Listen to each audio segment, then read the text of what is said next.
ಬಿಡಿ ಮಾಡ್ಕೊಳ್ಳ ಶರತ್ತ ಎರಡು ಮೂರು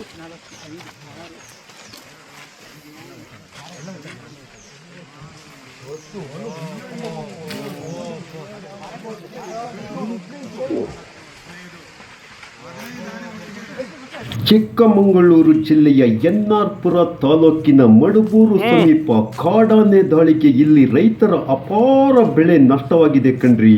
ಹೌದು, ಬೆಳ್ಳಂಬೆಳಿಗ್ಗೆ ಇಲ್ಲಿ ಕಾಡಾನೆಗಳು ಯಾವುದೇ ಅಂಜಿಕೆ ಅಳಕು ಇಲ್ಲದೆ ಮುಲಾಜಿಲ್ಲದೆ ರೈತರ ತೋಟ ಹಾಗೂ ಗದ್ದೆಗಳಿಗೆ ನುಗ್ಗಿ ಇಲ್ಲಿ ಅಪಾರ ಪ್ರಮಾಣದ ಬೆಳೆ ನಷ್ಟ ಮಾಡಿದೆ. ಸುಮಾರು 15ರಿಂದ 20 ಕಾಡಾನೆಗಳು ರಾಜ್ಯಾರೋಷವಾಗಿ ಈ ಭಾಗದಲ್ಲಿ ಸಂಚರಿಸುತ್ತಿದ್ದು ಅರಣ್ಯ ಇಲಾಖೆ ತಕ್ಷಣ ಎಚ್ಚೆತ್ತುಕೊಳ್ಳಬೇಕು ಎಂದು ಇಲ್ಲಿನ ಗ್ರಾಮಸ್ಥರು ಆಗ್ರಹಪಡಿಸಿದ್ದಾರೆ ಕಣ್ರಿ.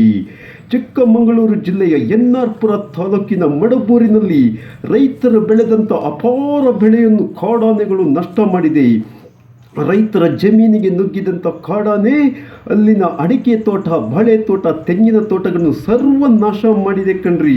ಸುಮಾರು 15ರಿಂದ 20 ಕಾಡಾನೆಗಳು ಈ ಭಾಗದಲ್ಲಿ ಏಕಕಾಲದಲ್ಲಿ ಲಗ್ಗೆ ಇಟ್ಟು ರೈತರು ಬೆಳೆದಂಥ ಅಪಾರ ಪ್ರಮಾಣದ ಬೆಳೆಯನ್ನು ಇಲ್ಲಿ ನಷ್ಟ ಮಾಡಿದ್ದನ್ನು ನಿಮ್ಮ CN23 ನ್ಯೂಸ್ ಚಾನೆಲ್ನಲ್ಲಿ ನಾವು ತೋರಿಸುತ್ತಿದ್ದೇವೆ. ಧನ್ಯವಾದಗಳು.